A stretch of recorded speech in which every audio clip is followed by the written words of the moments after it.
about question and I'll answer you in Arabic. التعليم الإلكتروني حاليا التعليم الإلكتروني هو بتعدى الحدود والقضاء، بالتالي هذا يخدم الفلسطينيين وأطفالنا الفلسطينيين. التعليم الإلكتروني بيسمح للأطفال يتعلموا وياخذوا درجات علمية على أعلى مستويات بدون ما يضطروا يغادروا بلدهم. بالتالي نحن بالعكس هذا المشروع ICT بفلسطين هو بهدف أهل فلسطين بشكل يعني. Name and title for the recording. My name is Talal. I'm Vice President for Academic Affairs at Talal Abu-Ghazaleh University. Thank you. The amount of time that teachers and students interact with the ICTs themselves is of course primordial to any quality kind of instruction, right? So again, this is something that's difficult to collect in the administrative level, and it's sort of more suited to survey data. So, I mean, if at some point in the future we may conduct surveys as well in a number of countries to assess this. So it's something that we could look at some point. In the administrative data we're collecting right now, that it's a bit difficult to collect that. I think one of the ways to ensure that there is a good interaction between students and teachers, however, is to ensure that teachers are well trained, that they have met some kind of requirements in their pre-service training, and they are having ongoing professional development in terms of using ICTs in their classrooms. So we have indicators that we're developing in those areas. So if the teachers are trained, I think that there's probably at least we can consider a bit of a proxy measure probably for quality instruction. Now, it's a bit of a leap to say that they're having better trained teachers or those that are more trained or more interacting more with students. It's a bit of a leap. But I think we can sort of get to some of these issues of quality, though, with training, though. So. My name is Talal. I am the senior advisor to Mr. Chairman, Dr. Talal Abu-Ghazaleh. I just want to refer to a study that we have done under the ICT's Communities of Practice, the UN Gate, under the leadership of His Excellency, Dr. Talal Abu-Ghazaleh, 2011. So it was about a framework for ICT in education. And in fact, we have global partners who have been contributed to this study. It was launched under the UN Gate Forum in Mexico in 2011.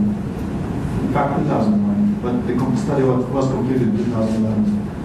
And it referred at that time, the study, to major elements. And the major elements were concerning policy and cultural issues and factors, which means that we have to build regulatory frameworks to accommodate how do we use ICTs in education. This is an important factor so that schools, can incubate and can use the ICT in terms of enabling their educational systems. The second factor was about the social factor, which means that we need institutional arrangements to be able to accommodate educational frameworks within the countries. Third is about the human factor, which means you have to enable teachers to be able to educate and to use technology for their education. And then what is more important is about software and content, because what kind of tools do you use for accommodating use of ICTs into education? What kind of content do you use? I mean, we know today there's MOOCs and there are so many open curricula that is coming up, and there are so many educational content that has been disseminated all across the world. So language issues, content issues, and access issues. I mean, access is important. You can't really use nowadays educational institutions, schools, universities are connected to each other using high bandwidth networks. And it's not only local to the country, but it's connecting to all different countries across each other to connect all over the world across a kind of a specialized network for education and also for research. So content access is also important.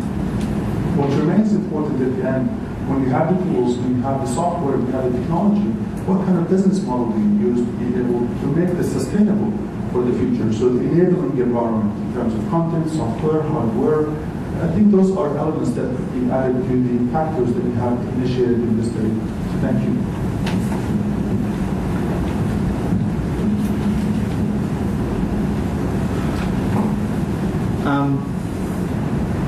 I mean, this is why we're having an expert meeting. I mean, because there's a lot of unexplored areas, and there's, UNESCO has been pushing, has sort of coined this, the concept of open educational resources, which they're strongly advocating, and I think this sort of is related to what you're talking about. I mean, we're talking about content, we're talking about open learning, in a digital environment globally. So having access to all sorts of different content wherever you are. So again, it's about refining indicators. It's about capacity building. We need so hard to work with countries and to develop partnerships. Also with regional experts, whether it's in Korea or Latin America or with TAG and so there's a lot of work to be done, and that's without doubt. It's a matter of how to get there and how to develop and identify indicators that we can actually collect data. Second of all, make it internationally comparable, where countries can benchmark themselves in terms of progress. And what do these indicators mean at the end of the day? Because again, the landscape is evolving so rapidly that technology we have today, and we're going to be having, like I said, an expert meeting in 2014, and we'll be developing new indicators. The fear is that by 2020, some of them will be irrelevant, and then we'll go back to the drawing board in 2020, and then they might be irrelevant in 2025. So it's kind of a constant catch-up game, and so I hear what you're saying, and I think you have really, really excellent points. It's a matter of getting there, and how to get there is still a bit of a question. But I think it's an excellent point. I appreciate it. Thank you. Hi, my name is Omar Suhan. I'm in market surveying. I have some questions. I'm trying to think as a teacher, as a parent, and as a government.